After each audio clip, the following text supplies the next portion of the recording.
Church of Scientology is facing the prospect of back pay claims that, on some estimates, could run into millions of dollars. Lateline has obtained a draft copy of the Fair Work Ombudsman's report into the Church of Scientology, an investigation that shows some workers were getting paid as little as $10 a week. The draft report contains allegations of false imprisonment and forced labour. A former chief spokesman for the Church in the United States has also told Lateline the Ombudsman's report could have international ramifications. Steve Kinane has this exclusive report. In March last year, the ABC's Four Corners broadcast a program that could end up costing the Church of Scientology millions of dollars. I stayed up 72 hours once, just trying to get someone approved to go auditor training overseas. 72 hours without sleep? And you were 15 at the time? The next day, the Fair Work Ombudsman started an investigation into the Church of Scientology. Lateline has obtained a draft copy of that report. It contains explosive allegations made by former staff members of forced imprisonment and enslavement. The allegations may potentially be a breach of the provisions of the Criminal Code Act 1995 dealing with slavery. The Fair Work Ombudsman will refer the witnesses' allegations to the relevant authority for further investigation. The Fair Work draft report also found that members of the Church's Elite C organisation are paid as little as $10 a week, despite working long hours 7 days a week. The Church of Scientology argued that C organisation members were not covered by the Fair Work Act because they were in holy orders. But this was rejected in the draft report. This is not a persuasive view and is not consistent with the law. The Church of Scientology argues all their religious work is done by volunteers. But the draft findings say it is likely the Church of Scientology has incorrectly classified as volunteers or voluntary workers people who are entitled to be classified as employees. That means many current and former workers could be owed large amounts of back pay.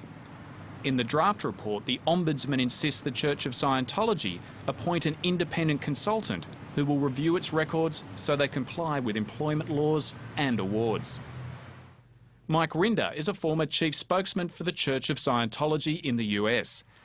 He says the report's findings could have worldwide ramifications.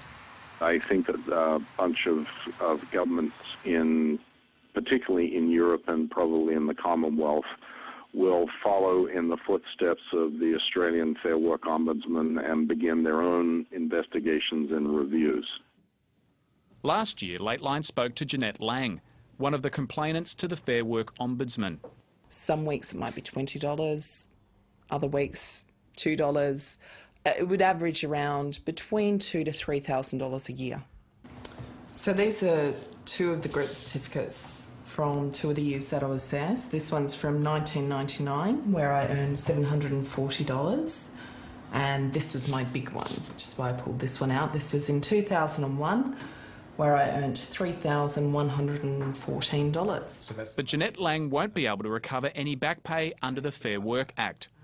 Her case does not fall inside the 6-year statutory time limit. While the draft report reveals how little Scientology staff are paid, it also shines a light on how much the Church of Scientology makes. The Church argues they're a religious organisation with no retail, commercial or wholesale interests. But the Fair Work draft report reveals that in 2009, one of the Church's entities held assets of over $49 million, and in that same year, made over $17.9 million. Of that figure, $11.5 million was made from spiritual counselling and religious training. The draft report says these courses can cost tens of thousands of dollars.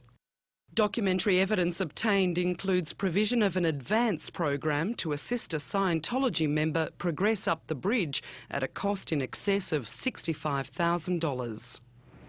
Mike Rinder believes the Church of Scientology will fight the Fair Work Ombudsman's findings.